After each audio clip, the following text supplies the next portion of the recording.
Selamat datang kembali di sesi penelusuran mendalam kita. Hari ini nih, kita mau langsung bahas sebuah momen penting ya, yang bisa dibilang mengubah wajah keuangan global. Krisis utang internasional tahun 1982. Tapi kita nggak akan bahas krisisnya secara umum ya, kita fokus ke apa yang muncul setelahnya. Sumber kita kali ini pemikiran George Soros, spesifik dari bab 6 bukunya yang terkenal itu, The Alchemy of Finance. Nah, bab ini ngebahas lahirnya sebuah sistem pinjaman internasional yang agak aneh ya, penuh paradoks, beda banget dari sebelumnya.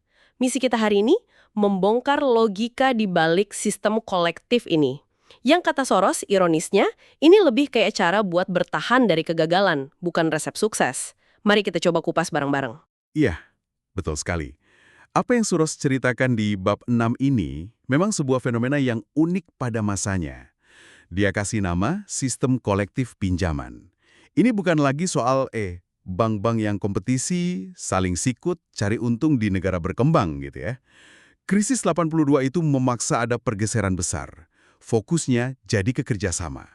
Tapi, nah ini penting, bukan kerjasama karena optimisme pasar, tapi lebih karena kerjasama di bawah tekanan, under duress istilahnya.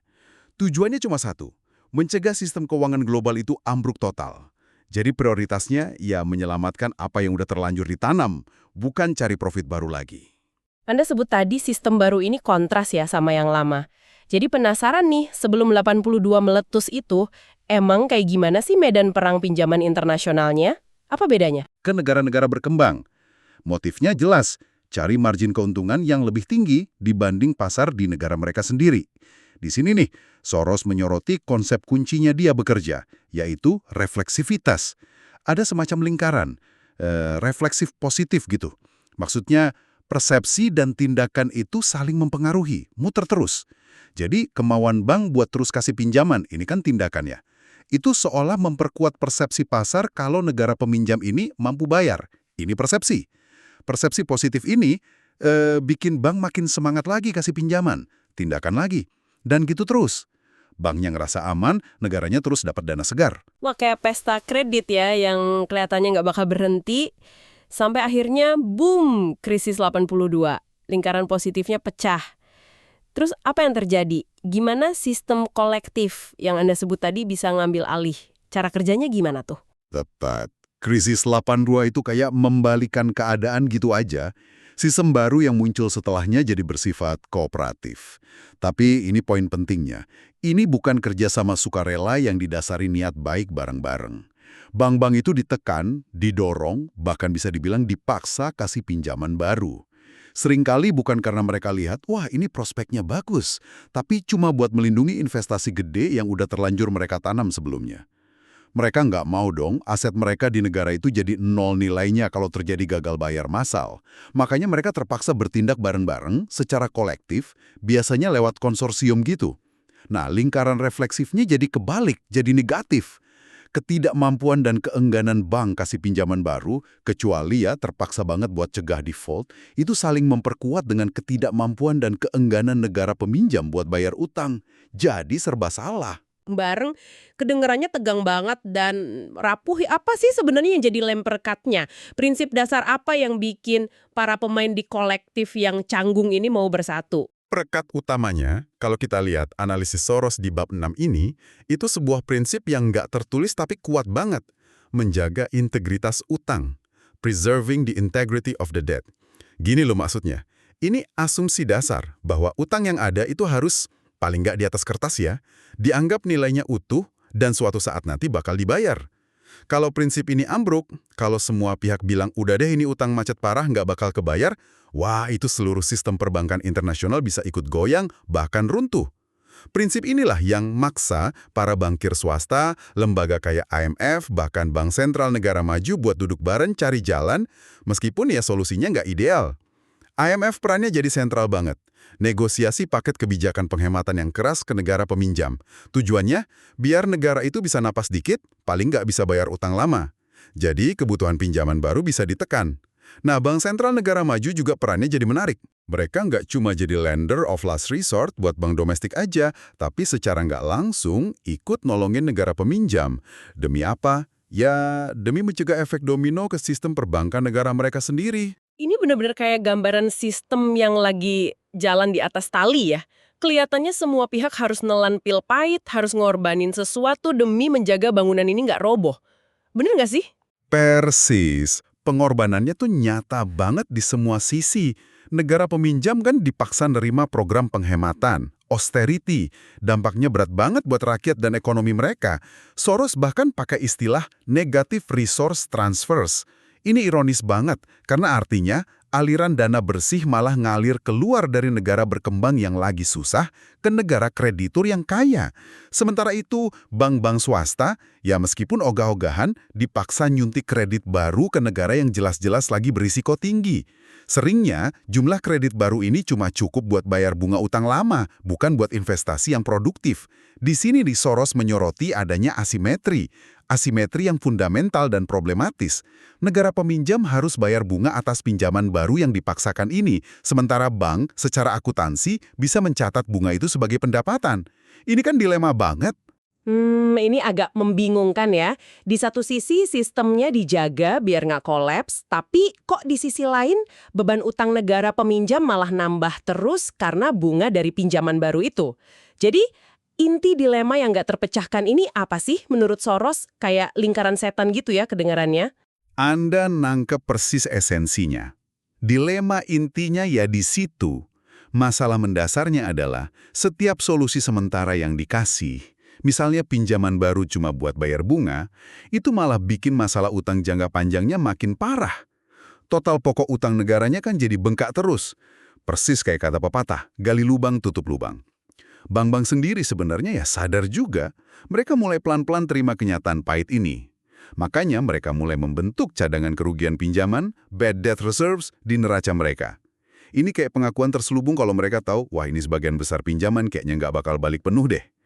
Tapi, nah ini paradoks besarnya menurut Soros. Nggak ada mekanisme yang jelas buat nyalurin cadangan ini ke negara peminjam. Misalnya dalam bentuk hapus buku sebagian utang gitu. Kenapa? Karena kalau itu dilakukan, itu bisa menghancurkan prinsip sakral integritas utang tadi. Kalau bank rame-rame ngaku rugi besar secara terbuka, fondasi kepercayaan yang nopang sistem kolektif ini bisa langsung ambruk.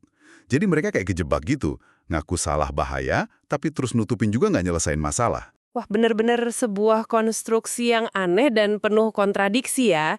Selain bedah sistemnya, Soros di bab 6 ini kan juga ngasih semacam model gitu ya. Tentang gimana idealnya negara-negara peminjam ini bisa melakukan penyesuaian ekonomi biar bisa keluar dari jeratan utang. Betul, dia menguraikan sebuah model penyesuaian ekonomi. Ada 4 fase katanya. Fase pertama itu pemotongan impor secara paksa. Ini terjadi pas keran kredit tiba-tiba ditutup. Efeknya langsung biasanya, resesi atau depresi ekonomi domestik yang parah. Fase kedua, negara itu harus fokus genjot ekspor gila-gilaan buat dapetin devisa. Fase ketiga, baru deh pemulihan ekonomi domestik pelan-pelan. Impor mulai bisa naik lagi, dibiayai dari hasil ekspor, dan ekspornya juga terus tumbuh. Nah, fase keempat, ini fase penyelesaian akhirnya. Yaitu ketika pertumbuhan PDB, produk domestik bruto, nilai total barang dan jasa suatu negara ya, dan pertumbuhan ekspornya itu udah stabil, udah lebih tinggi dari kebutuhan buat bayar cicilan dan bunga utangnya. Tapi nih, yang bikin saya paling salut itu kejujuran Soros nih. Dia di bukunya itu ngaku secara terbuka kalau dia bikin beberapa kesalahan di analisis awalnya tentang gimana model penyesuaian ini bakal jalan di dunia nyata. Kok bisa ya seorang pemikir dan investor sekelas dia salah baca situasi? Ini nunjukin kerendahan hati intelektual yang, wah, luar biasa sih. Betul sekali. Justru keterbukaan Soros soal kesalahannya ini yang bikin analisisnya makin kuat menurut saya. Dia mengidentifikasi ada 2 kesalahan utama dalam prediksinya waktu itu. Kesalahan pertama, dia awalnya merasa meremehkan alasan sebenarnya kenapa sih negara-negara peminjam itu akhirnya mau nurut sama program penghematan yang menyakitkan dari IMF dan kreditur.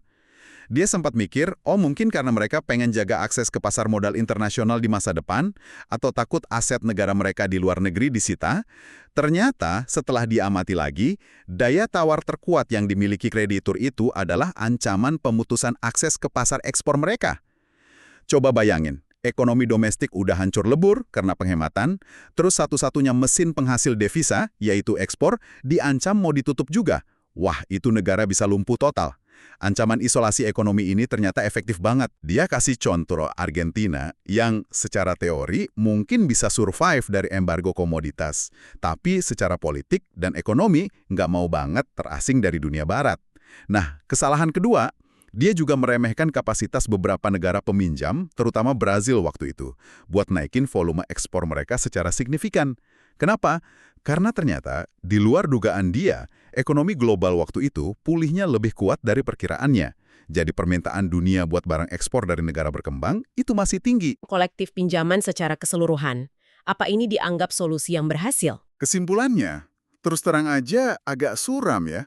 Model penyesuaian ini, kata Soros, ini bukan cetak biru buat sukses atau pemulihan ekonomi yang sehat.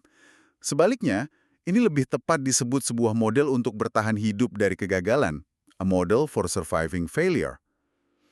Sistem kolektif pinjaman ini bisa terus jalan bukan karena desainnya hebat atau fundamentalnya kuat, bukan. Sistem ini bertahan semata-mata karena ancaman keruntuhan total yang terus membayangi semua pihak. Kalau sistem ini dibiarin ambruk, akibatnya bakal jauh lebih parah buat semua. Bankir, negara peminjam, stabilitas global. Soros melihat pola ini, sikap reaktif, jalan terus deketin jurang, terus panik mundur dikit pas udah lihat ke bawah, ini jadi ciri khas banyak pengaturan kelembagaan di era pasca 1982. Sistem ini dasarnya nggak stabil, terus-terusan diambang krisis.